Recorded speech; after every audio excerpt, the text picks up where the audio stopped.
Hello friends, today we're going to be talking about Create Above and Beyond. And in this mod pack, you can do just so many things. It's focusing around the Create mod, but as you can see here, there's a ton of other stuff in the mod pack, and it's all geared towards a better experience using the Create mod. So we can do things from automated farming to moving objects back and forth, and that all stems from the basic water wheel and creating rotational force or kinetic energy. And you can even do automated crafting with mechanical arms. So let's get started building a basic rotational force generator here. This is a furnace engine, and if you ever get stuck on any of the things that I'm talking about in this tutorial, you can just hold down the W key on the item in question in your inventory, and it will bring up this wonderful little demonstration of how these things work. Also, feel free to ask in the comments down below any questions you might have or any blocks you might like to see me cover. So let's go ahead and get our furnace generator built. Slap that down on this side. Now, when you place a flywheel down at the end of this, you're not going to do it right next to it. If you do it right next to it, it doesn't work. If you do it behind it, it doesn't work. You want to put it one block away, and you'll see these little pipes pop up here. That demonstrates that it is properly connected. And I just like to dig all the blocks out around the flywheel so that it looks a little bit nicer. Or you can put it one block up like this and it looks a little bit nicer there too. So let's go ahead and get some fuel into our furnace engine here. And we'll just go ahead and smelt up some clay balls into bricks here.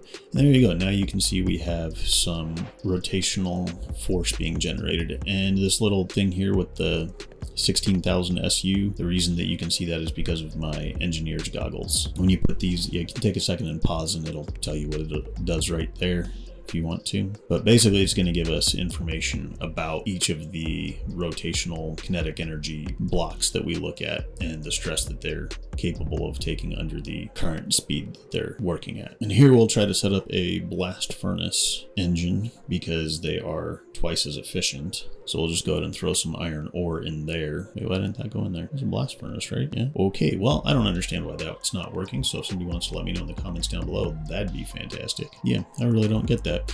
Okay, well, moving right along then. You can see here that the water wheel has a very low kinetic stress capacity, about 256 SU, whereas the furnace engine has a 16,000 SU kinetic stress capacity. So while the water wheel will run forever without any fuel, the furnace engine requires fuel but can take a lot more stress. Now, I don't know how we can get anything to do what the creative motor does at like 2 million SU at 128 RPM, but you know, it could be possible. But you've got to keep an eye on that SU number because otherwise things will start popping off of your contraptions. But you can see we can make ridiculously complicated things, or we can make really simple things, and we can automate a lot of things with the conveyor belts alone. So let's go ahead and build a basic conveyor belt system so that you guys can understand how that works. Actually, you know what? First, let's take a look at the cogwheels because this is the simplest way to transfer kinetic energy from whatever your rotation generator is to a machine. So here we have a mechanical mixer that's being powered by these cogwheels.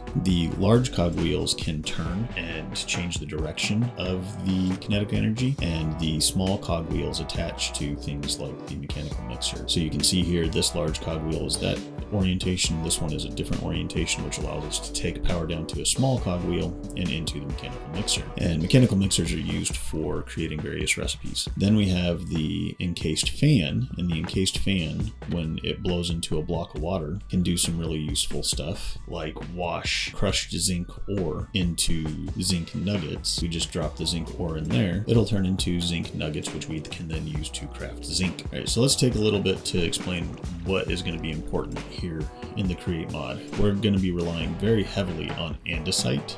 Andesite is one of the key things that we need to be keeping a lookout for in our world, because each of these machines and gearboxes and whatnot is composed of some form of andesite alloy, and that's algal brick, which comes from algal blend, which is seagrass or kelp and clay balls.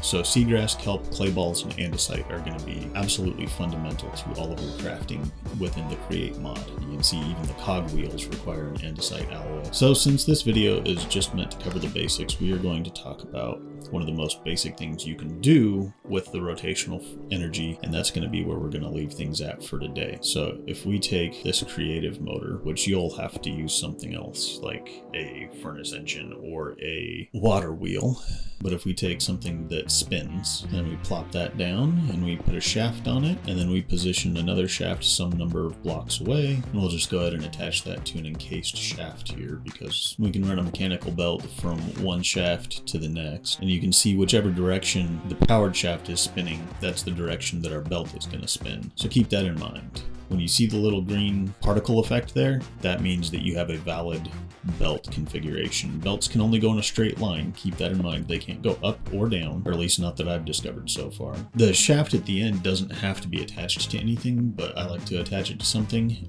Also, you can use this to transfer the rotational force that is being applied to that shaft at the end of the conveyor to something else. So that's another way that we can transfer energy, is with belts. All right, and then just to demonstrate what the funnel is used for and how to set up a very basic system with these belts, we're going to go ahead and drop a couple of chests down here, slap a funnel on the end of them, and then drop some coal on this belt so that you can see how that works. It's just going to take the coal down the belt and slap it straight into that inventory. Now, if you don't have your funnel on a conveyor belt, if it's not a andesite belt funnel, if it's just an andesite funnel, if you just right click, it's going to export items from whatever inventory it's attached to. See, coal pops out. If you hold shift and right click when it's not a belt funnel, that's how you're going to get items to go into that chest from whatever it is that's pushing them into the funnel. So shift right click is for in, and regular right click is for out.